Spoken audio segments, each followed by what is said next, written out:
Inilah dia MC utama kita, Sung Gi-jang. Seorang pemuda yang dicap cabul karena sikapnya yang selalu bikin salah paham. Buat teman-temannya, dia itu iblis yang haus wanita. Tapi kenyataannya, Sung Gi cuma pemuda biasa yang nggak tahu cara berkomunikasi dengan baik sama perempuan.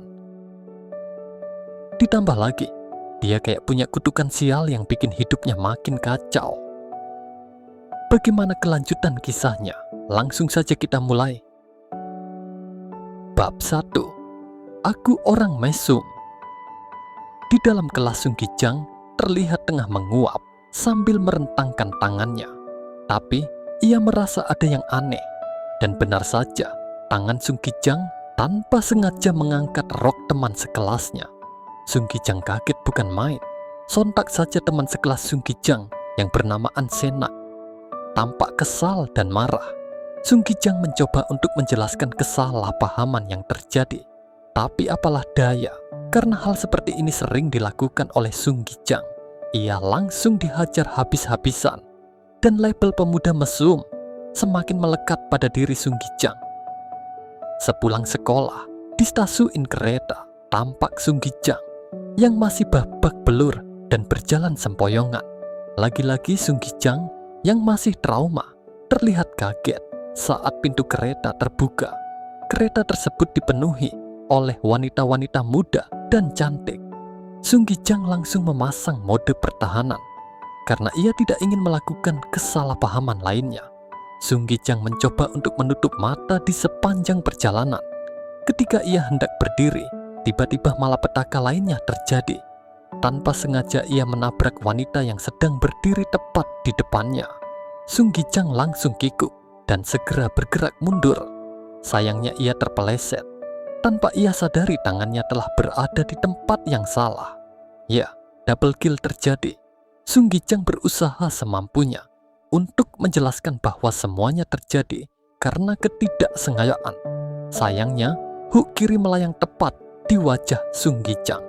Dan cerita berakhir ketika Sung Gi-jang hanya bisa menangis sambil meratapi nasibnya.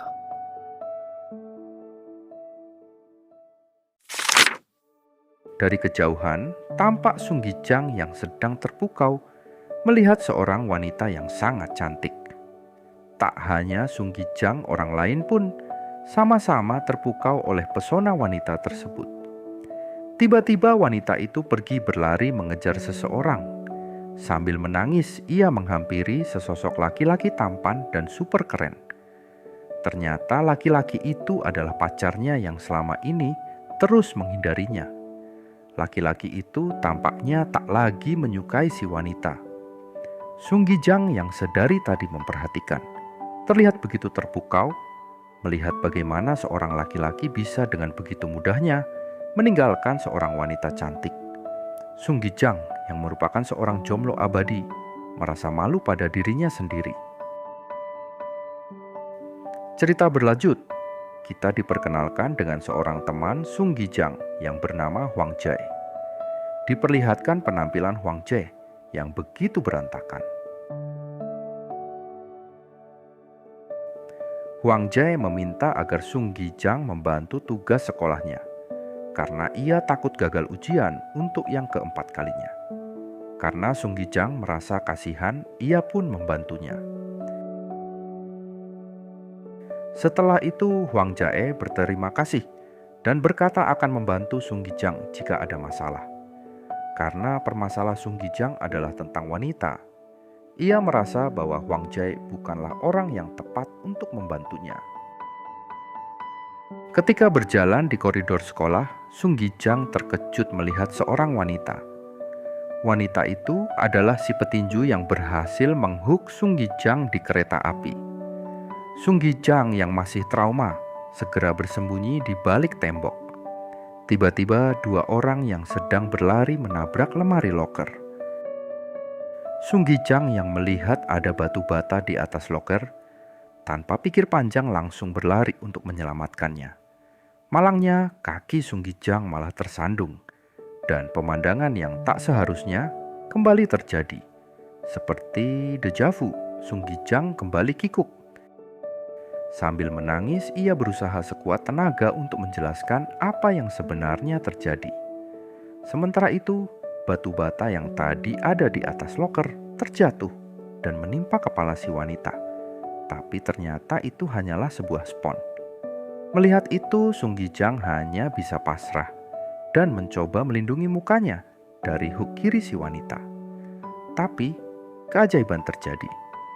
Si wanita malahan berterima kasih kepada Sung Gijang karena telah berusaha untuk menyelamatkannya. Mendengar itu, Sung Gijang terdiam sambil tersipu malu. Cerita ditutup dengan perasaan Sung Gijang yang menganggap wanita itu bak malaikat cintanya.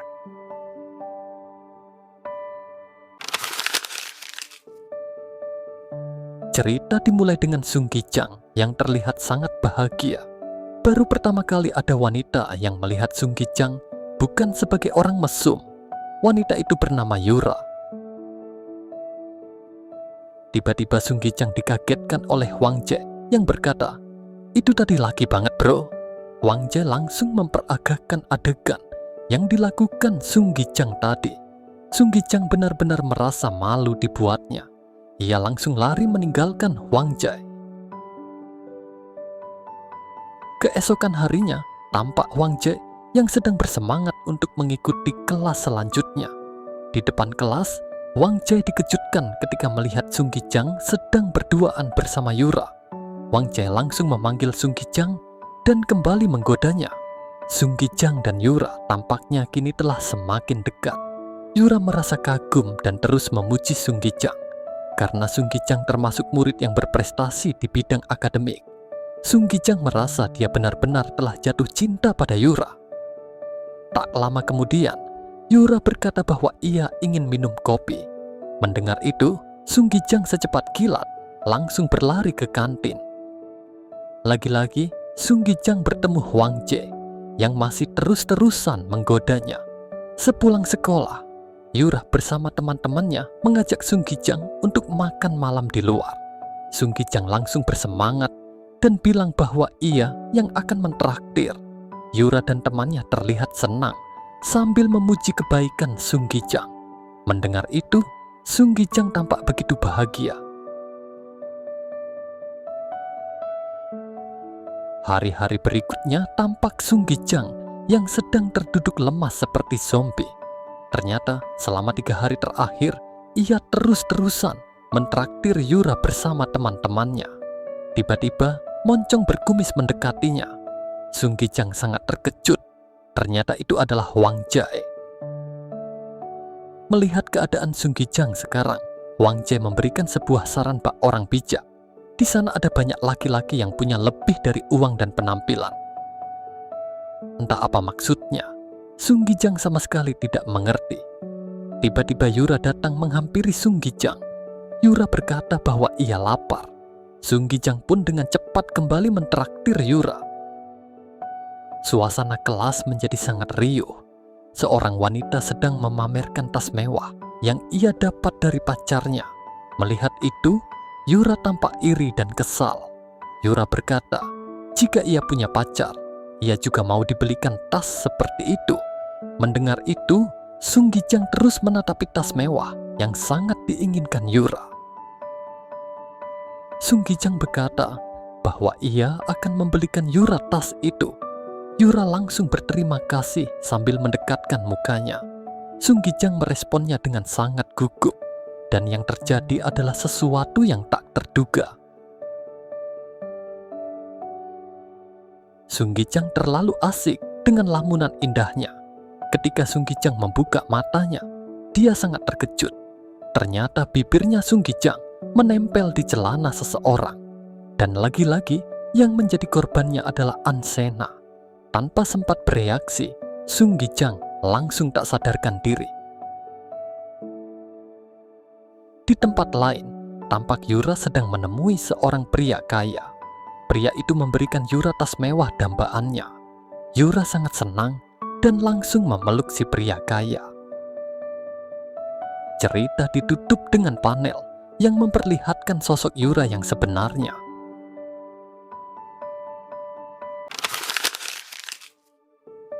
Cerita dimulai dengan Sung Gijang yang tampak sedang melihat-lihat brosur iklan pinjaman online.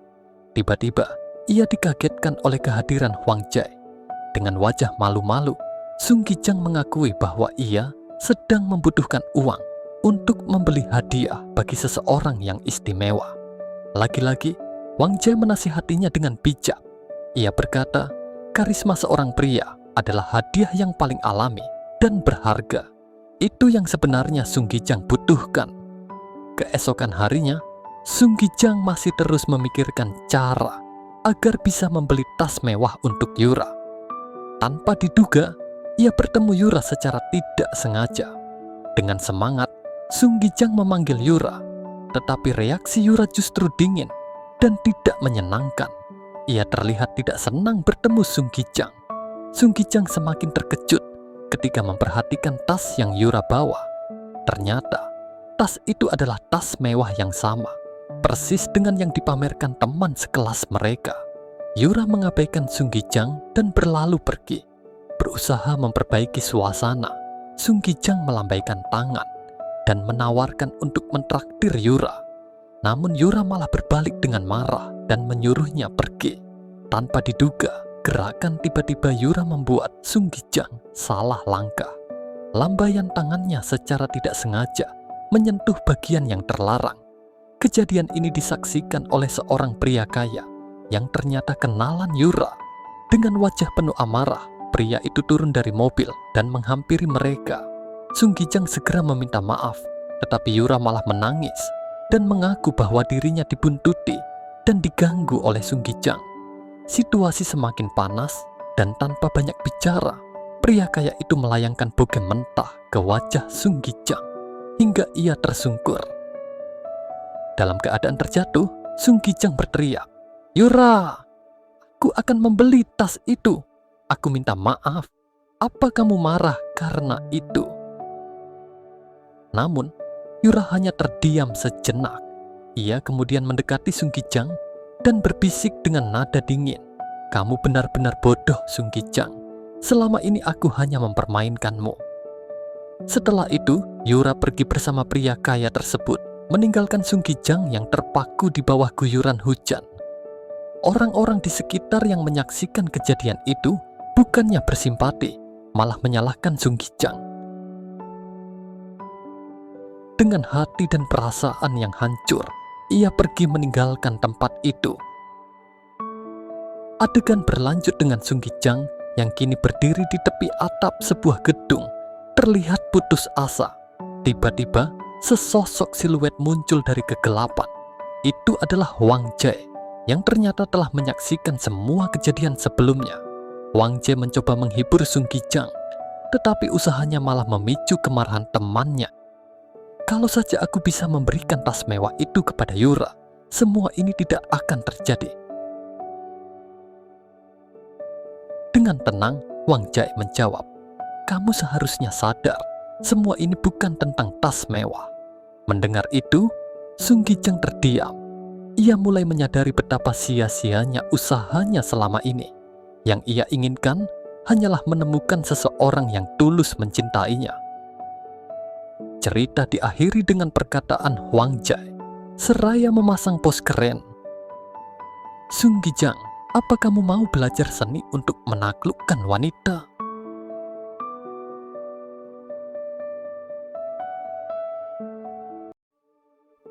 Cerita dimulai dengan memperlihatkan Sung Gijang yang sedang duduk melamun.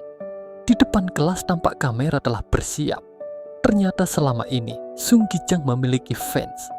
Mereka adalah orang-orang yang selalu menunggu kejadian konyol yang selalu Sung Gijang lakukan. Ketika seorang wanita hendak lewat di depan Sung Gijang, para fans tampak begitu bersemangat. Kamera pun dalam posisi siap siaga. Sayangnya hal yang mereka harapkan tidak terjadi. Para fans terlihat terkejut sekaligus kecewa karena kejadian itu tidak sesuai ekspektasi mereka. Tiba-tiba teman wanita yang duduk tepat di sebelah Sung Gijang menjatuhkan pulpennya. Ketika wanita itu hendak mengambil pulpennya yang terjatuh, teman sekelasnya yang lain melihat Sung Gijang dengan cara yang berbeda. Sontak hal ini membuat para wanita di kelas berteriak geram. si wanita melihat ke arah Sung Gijang. Tampak dalam penglihatannya, wajah Sung Gijang bak seorang penjahat cabul. Ia pun berteriak ketakutan. Di sisi lain, trio fans Sung Gijang kembali bersemangat.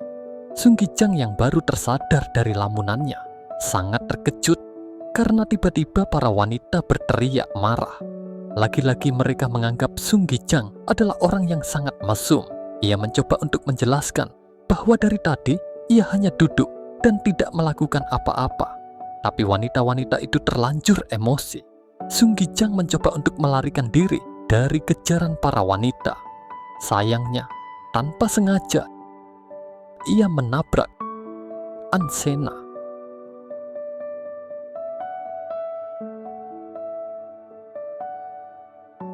Untuk yang sekian kalinya Sung Gijang menerima bogem mentah. Hari berikutnya, tampak Sung Gijang sedang berada di bandara. Entah apa maksudnya, untuk menunjukkan seni menaklukkan wanita, Hwang menyuruh Sung Gijang datang ke bandara ini.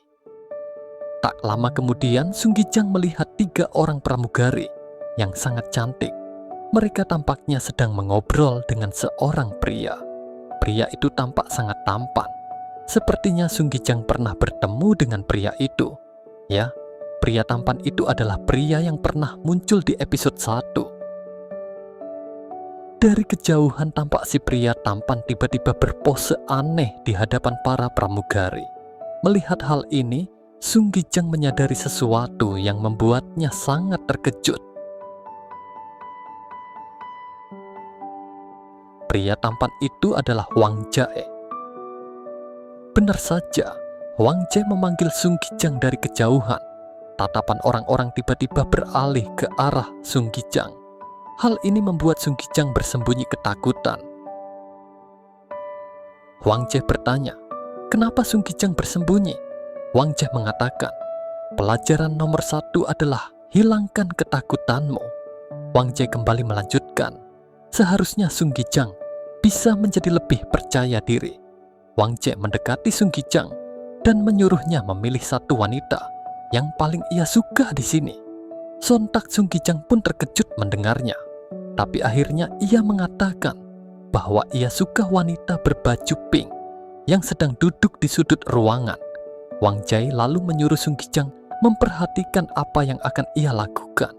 Dengan semangat ia berkata bahwa ia akan mendapatkan nomor handphone wanita tersebut. Dari kejauhan, tampak Sung Gijang sedang memperhatikan Hwang Jae dengan seksama. Sambil tersenyum, Hwang Jae menyapa wanita tersebut.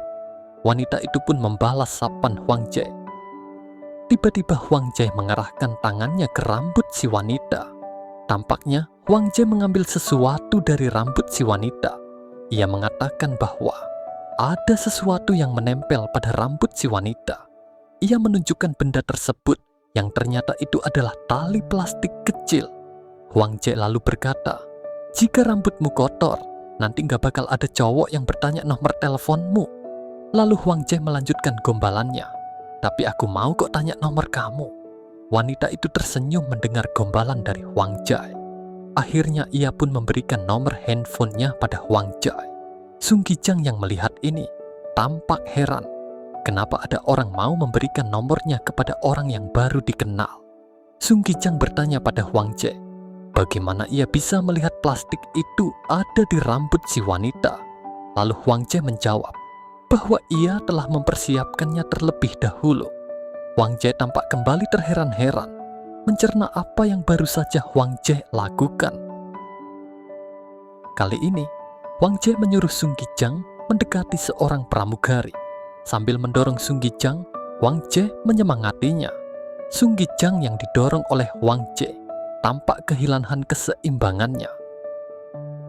Dan tiba-tiba, sesuatu yang sangat tak terduga terjadi.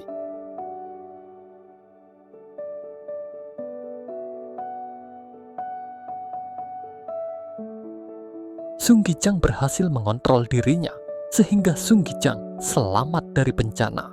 Pramugari bertanya kepada Sung Gijang, apakah ada yang bisa ia bantu? Namun Sung Gijang dengan sangat gugup berkata bahwa tidak ada apa-apa.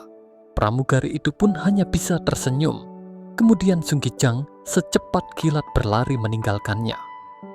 Sung Gi-jang sangat kesal dan marah kenapa Hwang Jae mendorongnya. Hwang Jae dengan santainya malah balik bertanya kenapa Sung Gi-jang tidak mengajak pramugari tadi mengobrol. Hwang Jae kembali mengingatkan Sung Gi-jang bahwa pelajaran nomor 1 dari seni menaklukkan wanita adalah menghilangkan rasa takut, dan Hwang Jae menyuruh Sung Gi-jang untuk mencobanya lagi. Lagi-lagi Hwang Jae mendorong Sung Gi-jang. Akhirnya, Sung Gi-jang kini berada tepat di hadapan pramugari tadi. Tiba-tiba ketakutan Sung Gi-jang muncul. Ia teringat akan kejadian-kejadian yang selalu menimpanya jika berhubungan dengan wanita. Tapi akhirnya Sung Gi-jang memberanikan diri. Dengan gugup ia menyapa pramugari itu. Kemudian dengan ramah dan penuh senyuman, pramugari itu menjawab sapaan Sung Gi-jang. Cerita ditutup dengan memperlihatkan Sung Gi-jang yang seolah tak percaya. Akhirnya ia berhasil. Cerita berlanjut. Di dalam kelas, sekelompok siswa laki-laki tampak berkumpul, memandangi sebuah majalah dengan antusias. Mereka membicarakan idola sekolah mereka, Ansena, yang baru saja memulai karir di dunia modeling. Nama Ansena kini semakin bersinar, membuat semua perhatian tertuju padanya. Namun, saat Ansena hendak memasuki kelas, wajahnya mendadak berubah masam. Ia melihat Sung Gi-jang sedang melamun sambil tersenyum sendiri. Dengan nada sinis, Ansena langsung melabraknya. Dasar mesum bodoh, Sung Gi-jang berpikir. Sepertinya Ansena begitu membenci dirinya. Ketika pelajaran dimulai, Sung Gi-jang melirik ke tempat duduk Hwang Jae. Anehnya, Hwang Jae tidak hadir hari itu. Namun tiba-tiba terdengar seseorang memanggil namanya dari luar kelas. Sung Gi-jang. Suara itu milik Hwang Jae yang terlihat berdiri di luar dengan penampilan yang tidak biasa. Rambutnya masih penuh busa sampo. Penasaran, Sung Gi-jang segera meminta izin keluar kelas untuk menemuinya. Hwang Jae mengajak Sung Gi-jang naik ke atap sekolah. Betapa terkejutnya Sung Gi-jang ketika mengetahui bahwa Hwang Jae ternyata tinggal di sana selama ini. Ruangan yang menjadi tempat tinggalnya tampak berantakan, penuh dengan barang-barang yang berserakan. Sung Gi-jang hanya bisa melongo, tidak percaya dengan apa yang dilihatnya. Hwang Jae tiba-tiba memohon dengan nada putus asa. Tolong belikan aku air, aku kehabisan air saat mandi. Sung Gi-jang akhirnya pergi ke minimarket terdekat untuk membeli air. Di minimarket, saat masuk, Sung Gi-jang langsung terpana melihat penjaga kasir yang terlihat sangat cantik. Hatinya berdegup kencang dan ia mulai merasa gugup. Ketika hendak membayar, tiba-tiba ia teringat tentang seni menaklukkan wanita yang pernah ia pelajari sebelumnya. Ini saatnya mempraktikkannya. Namun, kenyataannya jauh dari yang ia bayangkan. Dengan terbata-bata, ia mencoba menyapa wanita itu, tetapi lidahnya terasa kaku. Akhirnya, Sung Gi-jang hanya berdiri di sana, kehilangan kata-kata. Tawa keras terdengar dari atas atap gedung sekolah. Hwang Jae tak bisa menahan tawanya ketika Sung Gi-jang menceritakan apa yang terjadi di minimarket. Meski begitu, Hwang Jae mengakui bahwa setidaknya Sung Gi-jang telah berusaha. Dengan malu-malu, Sung Gi-jang meminta agar Hwang Jae mau mengajarinya lebih banyak. Namun, Hwang Jae berkata agar tidak terburu-buru. Menurutnya, setiap manusia pasti memiliki elemen ketakutan. Yang penting, Sung Gi-jang sudah mengambil langkah awal. Apa yang telah ia pelajari adalah keberanian untuk tampil lebih percaya diri. Kemudian, Hwang Jae mencubit kedua pipi Sung Gi-jang sambil berkata, pelajaran nomor 2 adalah senyum. Untuk membuat senyum Sung Gi-jang terlihat lebih alami, Hwang Jae menyuruhnya untuk terus tersenyum selama 1 minggu, apapun situasinya. Saat mereka sedang berbincang, keduanya tiba-tiba teringat bahwa mereka sudah terlalu lama berada di luar kelas. Begitu tiba di kelas, Pak Guru langsung memarahi mereka berdua. Hari itu, setelah menjalani sesi pemotretan, Ansena pulang dalam keadaan sangat lelah. Setibanya di rumah, kita diperlihatkan kedua orang tua Ansena. Ayahnya terlihat kurang senang karena Ansena pulang larut malam. Ayahnya tampak sangat memaksakan agar Ansena mau pindah sekolah ke Amerika. Bahkan, jika Ansena tetap menolak, ia mengancam untuk tidak lagi memberinya uang saku dan melarang sopir untuk mengantar jemputnya. Ansena merasa sedih atas keputusan ayahnya. Keesokan harinya, Ansena terlihat sedang berada di stasiun kereta api. Tiba-tiba, ia melihat seorang pemuda berjalan dengan gaya aneh. Ya, pemuda itu adalah Sung Gi-jang.